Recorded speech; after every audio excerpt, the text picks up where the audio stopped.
Hey guys, so I literally pray to God that He gives me the strength to be able to say what I need to say without crying the whole time. But I do realize I have been trending today, and things have been said about me to all my true supporters and followers.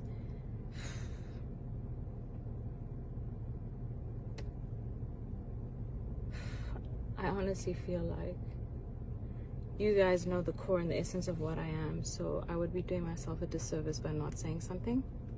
I think probably what I did wrong in the past is brush all of this under the carpet and not say anything, just because I don't like drama. I'm a peaceful person. I prefer to focus on my own things, but I'm different. I've grown, and I think I'm a really strong woman, and I believe other women should never ever let another man step on the name you've built, so you've worked so hard to build. So I'd like to address things that were said about me by Mulema Marahanye, JubJub on MacG's show, as well as MacG.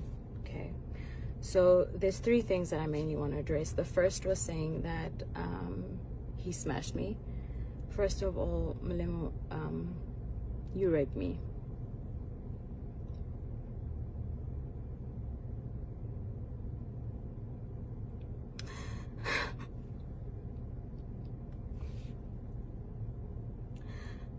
I was raped for 2 years solidly.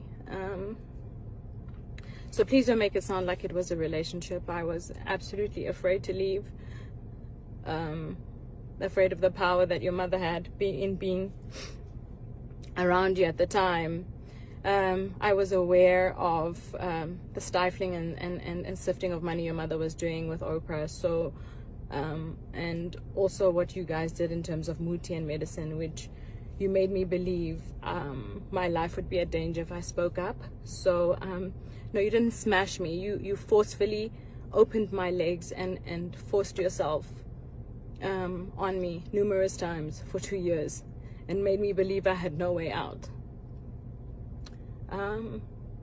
In that time, I had an abortion, of course, because there was absolutely no way I would have a child that was forcefully given to me.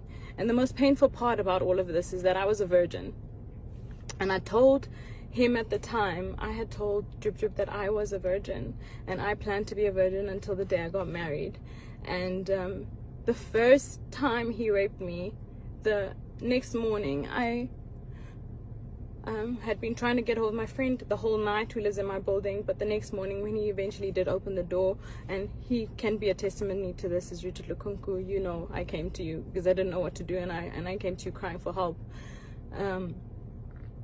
I was afraid, so afraid. And I'm telling this story because, you know what, I genuinely believe that God allows certain things to happen. Your journey or the burdens that you face or the things that you go through, they happen for a reason, guys. And I genuinely believe this burst or this thing that's happened is for me to empower other women, to let them know to, one, never accept emotional abuse and rape the way that I did for 2 years straight. And also, if it has happened to you, turn your life into something really, really strong and powerful, which I have done, and I've really tried to mind my own business. But what I will not stand for is for you to degrade my name. I don't understand why you have an interview and you have to speak about me. You are at such a low point in your life that you should actually be spending your time apologizing for the children that you killed because you were high. Instead, you are trying to bring my name, that I've worked so hard to build the success that I have, okay? The woman that you knew back then, she doesn't exist, okay? I'm no longer afraid. You cannot bring me down, break me apart. Yes, you may have raped me for 2 years solidly. And I want people to know the criminal that you really are. I really wish, you know, that you served a longer jail time, that you were still in prison. You know, just to describe, I've actually never spoken about this. I've never even opened about, I've told my husband in bits and pieces of this time in my life, because I think I actually blocked it out because it was so traumatic to me. But he would do things like wait for there to be people to rape me, because it got boring just to rape me plain and at home. I remember the one time I had my siblings visiting from school, and he would do it while they were around in the same room so that I wouldn't scream, you know. I want people to know the kind of person that I dealt with. God, this is so not on brand. What the you know, so I will not allow my name to be dragged in the dirt, and to have some man speak about me like, you're so smooth, you managed to smash me. You didn't smash me, you raped me. You raped me, and I was still a good enough person, and I never ever spoke about it. I focused on my own and carried on with my own life. But what I will not do is let you destroy my name. I wrote a few notes so that I don't forget everything. And the other thing that you said is, I left you because I saw a picture with Kelly. I just want people to know that I left because he tried to kill me. He suffocated me. He literally suffocated me. And I remember that day so vividly. It was like, I prayed to God for the strength to kick him off, which I did. He had locked all the doors. He would lock me in the house sometimes, take my car, monitor my movements. I was in varsity at the time. I would not always be allowed to have my own car. I wouldn't be allowed certain friends.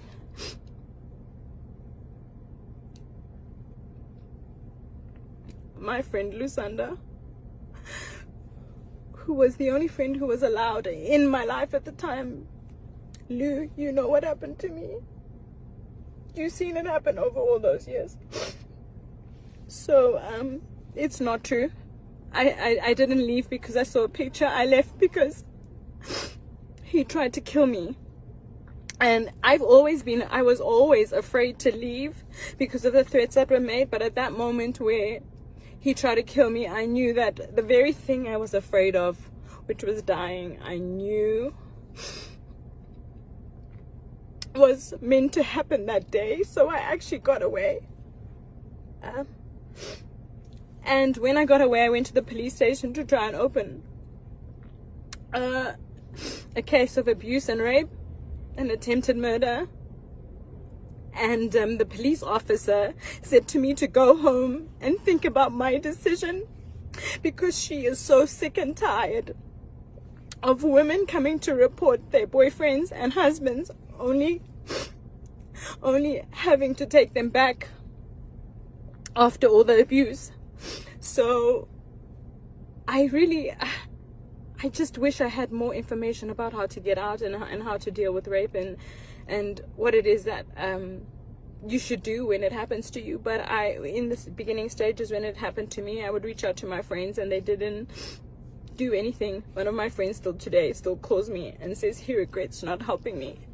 I mean, the first time it happened, he literally gave me a Christian book to read and we prayed. But that's what I did.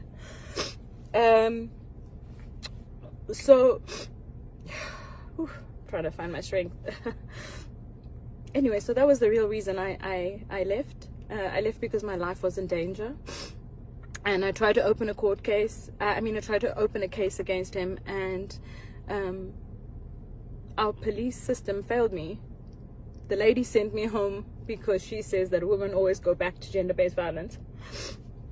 I don't speak about these things publicly, but if you know me and you follow me, you will know that with my skincare business, during Women's Month, we donated money to Future Females to help build homes for gender-based violence for women.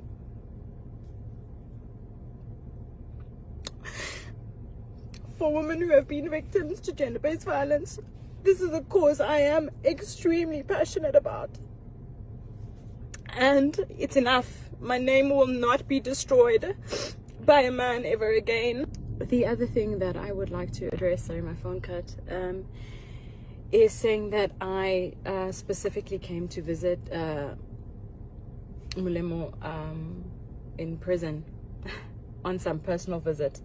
All right, so DJ Spoo, actually, I do a lot of charity work. DJ Spoo called me and said, would I be keen to do some charity work? There are some prisoners in the cells who have decided to change their lives around, who have been studying, and they're having a graduation.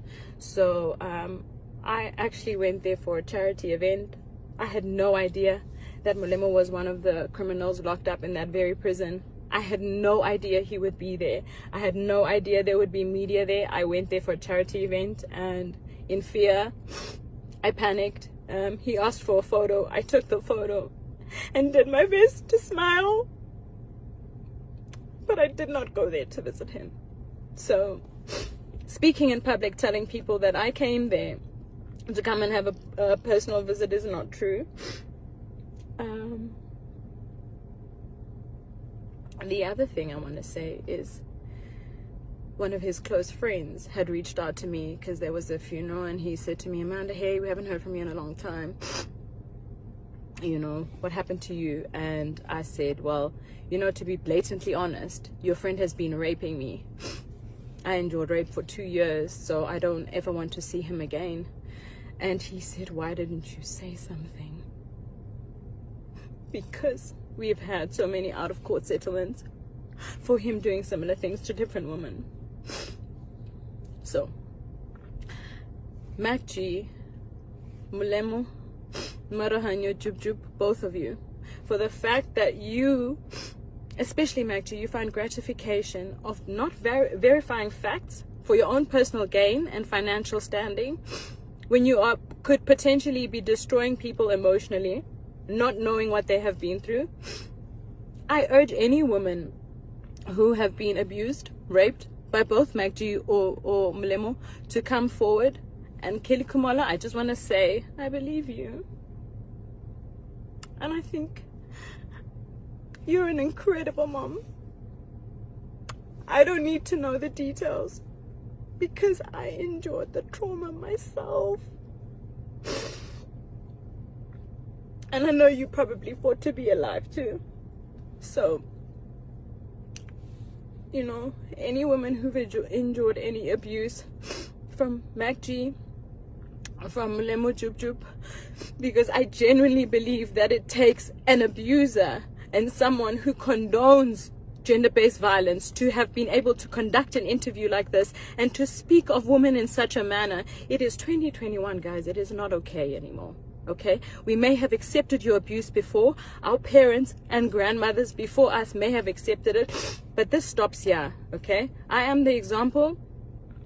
If there's any of those women who have been abused by these men, I urge you to please DM me, come forward, and we will fight them together, because I'm not afraid anymore. Okay, and evidently they're using my name in their interviews for relevance, because I'm quietly focusing on my career, which is very successful at that. God has been so good and gracious to me, but I also believe that God would have not allowed these things to happen to me if there wasn't a purpose and a reason for it. Okay, so if you've gone through this by these men, please reach out to me and we'll fight them. We have a very big problem of gender-based violence in this country, and I think that the change will only start if we start to speak up. It needs to stop, guys. It's not okay. And you need to know that if you have been a victim of this and this has happened to you, you have not done anything wrong. And it is absolutely okay to stand up for yourself. And it doesn't matter what anybody thinks. And don't worry. My biggest thing was, would people believe me? That was my biggest thing. And the second thing was, would it affect my work? You know, as a female, I genuinely believe we're always fighting double time against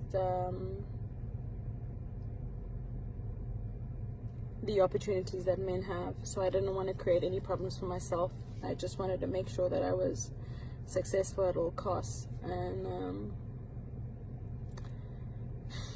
although that's what I may have wanted, I realized that putting this, I literally stored this under a rug and I hoped that I would forget about it, but I never dealt with it. And